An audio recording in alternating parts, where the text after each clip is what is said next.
wabarakatuh. Yang saya hormati dosen pembimbing pengantar studi Islam Ibu Mutmainnah SEME serta teman-teman AKS 5 yang saya banggakan. Di sini saya sebagai moderator sekaligus pemateri yakni Kak Nurjannah serta teman Fitri Anggraidi, Gilang Putra Ramadan, dan Ita Sidi Fusti. Kami dari kelompok 4 akan mempresentasikan makalah dengan judul Metodologi dalam Studi Islam 2. Di sini saya akan menjelaskan metode fenomenologi dalam studi Islam. Metode fenomenologi studi Islam adalah pendekatan fenomenologi dapat diartikan sebagai upaya-upaya yang dilakukan untuk melahirkan satu disiplin tersendiri yang bersifat objektif dalam kajian agama disertai dengan metodologi tersendiri pula.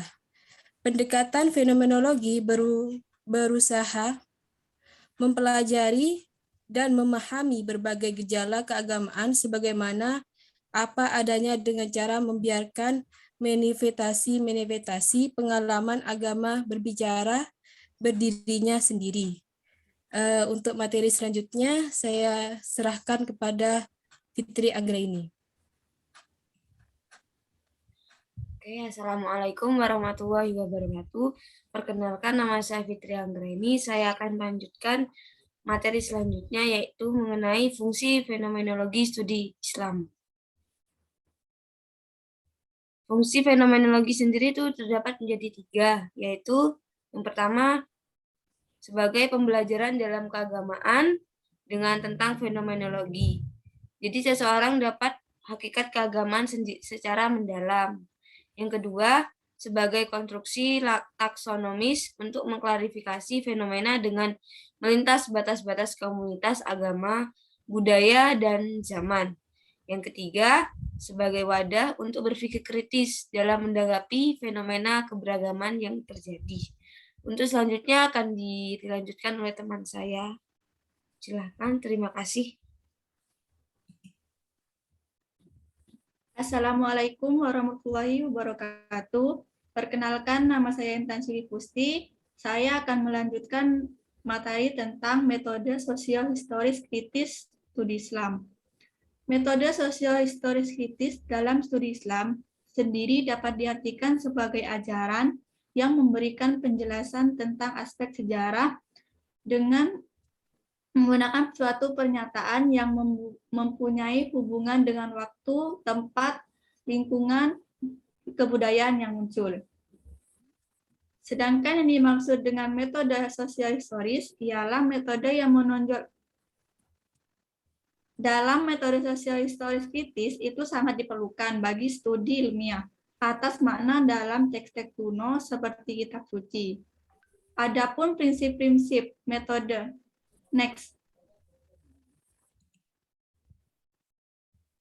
Adapun prinsip-prinsip metode historis kritis, yang pertama, metode ini disebut historis, di mana metode ini diterapkan pada teks-teks kuno.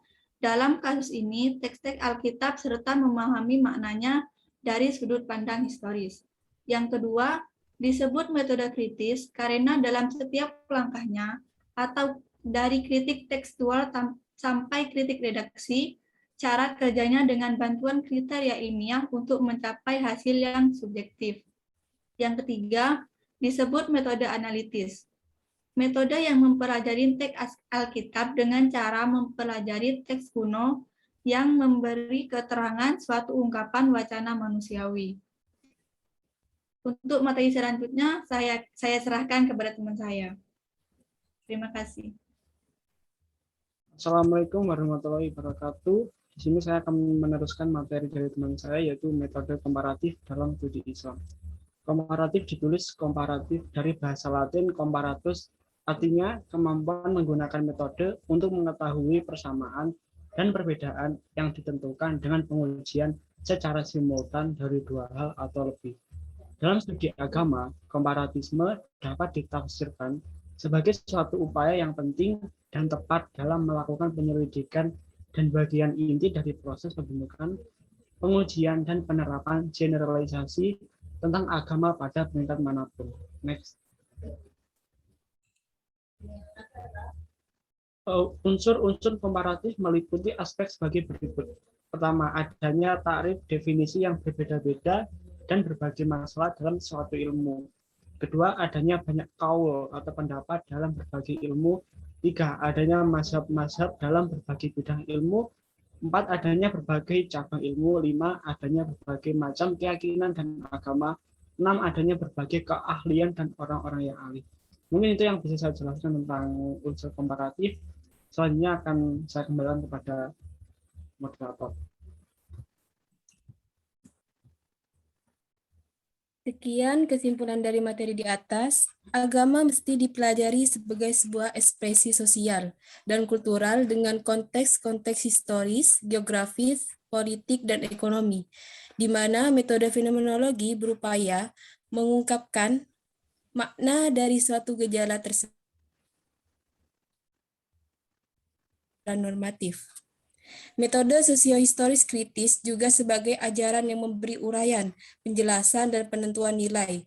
Dan yang terakhir, metode komparatif bisa diartikan sebagai suatu objek dengan objek yang lain ketika kita menganalisa suatu topik untuk memperhatikan sesuatu yang dibandingkan perbandingannya.